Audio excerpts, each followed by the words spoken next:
નમસ્કાર વાલા વિદ્યાર્થી મિત્રો, હું વિશાલ સર વાઢેલ આપ સર્વેનું ખૂબ ખૂબ હાર્દિક સ્વાગત કરું છું આપની પોતાની મનગમતી એવી યુટ્યુબ ચેનલ ઓશિયન કોચિંગ ક્લાસીસમાં. વિદ્યાર્થી મિત્રો, આજે આપણે જોવાનું છે ધોરણ 6 વિષય ગણિત ચેપ્ટર 7, એમાં અપૂર્ણાંક સંખ્યાઓ, એમાં પણ સ્વાધ્યાય 7.4 નો દાખલા નંબર 2 અને 3. ચાલો જોઈએ દાખલા નંબર 2. તે પહેલા વાત કરી દઉં, આપણે અગાઉના વિડીયોની અંદર સ્વાધ્યાય 7.1, 7.2, 7.3 દરેકના વિડીયો મૂક્યા છે. સ્વાધ્યાય 7.4 નો દાખલા નંબર 1 નો પણ વિડીયો મૂક્યો છે. તે દરેકની લિંક આપણે ડિસ્ક્રિપ્શન બોક્સમાં આપેલી છે, આપ ત્યાંથી વિડીયો જોઈ શકો છો આપણી સરળતા ખાતર. બરાબર, ચાલો જોઈએ. વિડીયોને લાઈક કરવાનો, શેર કરવાનો, ચેનલ સબસ્ક્રાઇબ કરવાનું ભૂલવાનું નથી.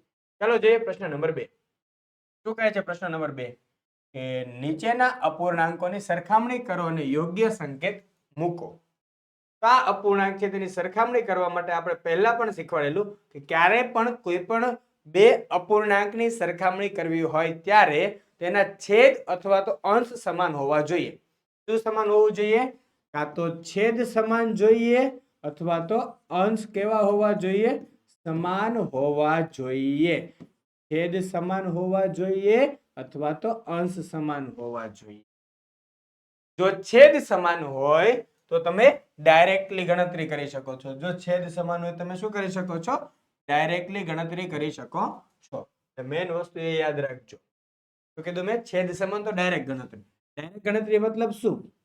કે મોટી સંખ્યા છે, મોટો અંશ તે મોટી સંખ્યા, મોટો અંશ તે મોટી સંખ્યા, અને જ્યારે નાનો અંશ તે કેવી સંખ્યા? નાની સંખ્યા. આટલું ખાસ યાદ રાખજો. છેદ સમાન હોય ત્યારે. ક્યારે? છેદ સમાન હોય ત્યારે. પરંતુ અંશ સમાન હોય ત્યારે શું? તો ત્યારે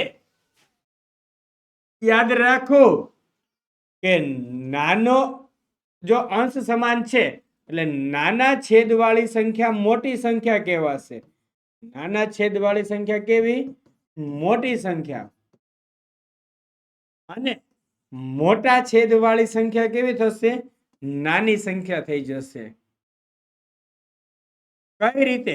તો ચાલો એને ઉદાહરણ દ્વારા સમજાવું. જોજો, અંશ કેવો હોય? સમાન હોય ત્યારે શું થશે? આટલું બધું થશે. ક્લિયર? ચાલો તો જોઈએ આગળ. એક એક્ઝામ્પલ, જો આ બંને એક્ઝામ્પલ દ્વારા સમજવું હોય તો આ પહેલો જે સવાલ છે ને તે એક્ઝામ્પલ દ્વારા ડાયરેક્ટ સમજાઈ જશે કે છેદ સમાન હોય. તો અહીંયા પહેલો ઓપ્શન એ કે 3/6, બોક્સ 5/6.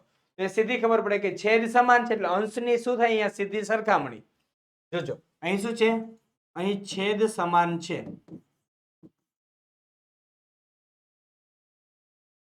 તેથી અંશની સીધી સરખામણી થશે. અંશની સરખામણી. ઓકે, અંશની સરખામણી કરીએ તો શું થાય? 3 મોટા કે 5 મોટા? સાહેબ 3 નાના 5 મોટા, તો 3 લેસ ધેન 5, તો છેદમાં 6 બેઠા. અહીંયા કયું નિશાન આવે? Less than. ઓકે, આ વસ્તુ મગજમાં બેસાડી દો. પરંતુ જો અંશ સમાન હોય તો આપણે બીજો દાખલો કરીશું. તો અંશ સમાન છે તો મોટો છેદ કયો? 7 સંખ્યા મોટી, 4 સંખ્યા નાની. તો મોટા છેદ વાળી સંખ્યા કેવી ગણાય? નાની ગણાય. તો મોટા છેદ વાળી સંખ્યા કેવી ગણાશે? નાની. એટલે ત્યાં આવશે નાનું પાકડું ને મોટી તરફ મોટું. તો નાના છેદ વાળી સંખ્યા કેવી થઈ ગઈ? મોટી. ક્લિયર? અહીં શું છે? અહીં અંશ સમાન છે. ખબર પડે ને કે 1/7, 1/4 એટલે 1 બંનેના અંશ કહેવાય અને બંને સમાન છે. એટલા માટે મોટા છેદ વાળી સંખ્યા નાની કહેવાશે, નાના છેદ વાળી સંખ્યા મોટી કહેવાશે. ઓકે, તેથી અહીં છેદની સરખામણી કરીએ તો એના પરથી ખ્યાલ આવી જશે. જોઈએ નેક્સ્ટ પ્રશ્ન નંબર સી. સી માં શું છે? બંનેના છેદ સરખા છે. હા સાહેબ, છેદ સરખા છે તો અંશમાં જે નાનું તે નાનું, મોટું તે મોટું. અહીંયા શું થશે? 4/5 લેસ ધેન 5/5. પરંતુ ડી ની અંદર તમે જોઈ શકો છો શું છે? અંશ સમાન છે. 3/5, 3/7. તો અંશ સમાન હોય તો છેદમાં શું કરવાનું? મોટો તે નાનો, નાનો તે મોટો. ઓકે, ચલો મોટો તે નાનો એટલે અહીંયા શું આવશે? Greater than. ખ્યાલ આવી ગયો? આપણે અગાઉના બંને સેન્ટેન્સ જે આપેલા છે આવડા, આ થિયરીનો બેઝિક પોર્શન તેના દ્વારા સમજાય છે તે બાબત છે. ક્લિયર? જોઈએ આના પછીનો નેક્સ્ટ ક્વેશ્ચન. ક્વેશ્ચન નંબર 3 કે 5 જોડી બનાવો, તેમની વચ્ચે યોગ્ય સંકેત મૂકો. મતલબ કે અત્યારે હવે 4 સવાલ જોઈએ ને આપણે, એવા ને એવા 5 સવાલ બનાવવા છે ને યોગ્ય સંકેત મૂકવાના. ચાલો તો હું મારી રીતે બનાવું, તમે તમારી રીતે બનાવી શકો છો. ઓકે વિદ્યાર્થી મિત્રો, ચાલો એ તો 9/11, 9/13. બીજો 5/14, 11/14. 3/17,